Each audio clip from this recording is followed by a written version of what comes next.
Hello guys, this is my first video in my new channel.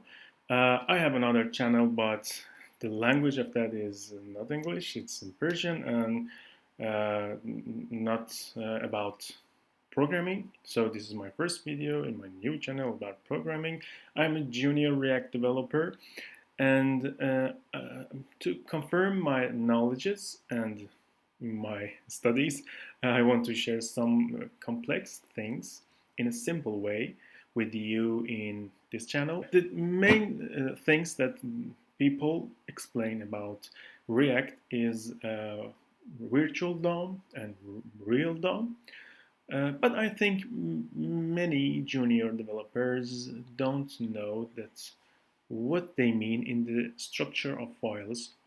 As you can see, we have a source and public folder in our React project, and very simple is that here is virtual DOM and here is real DOM. We have index.html in public folder, and this is HTML, not JSX. And also we have this ID here that can connect the real DOM to virtual DOM. Here in index.js we use this ID. So every changes we make here, we can create components and many things connected to real DOM with this ID. I know there are a lot of things about difference between virtual DOM, real DOM, and the explanation of these files.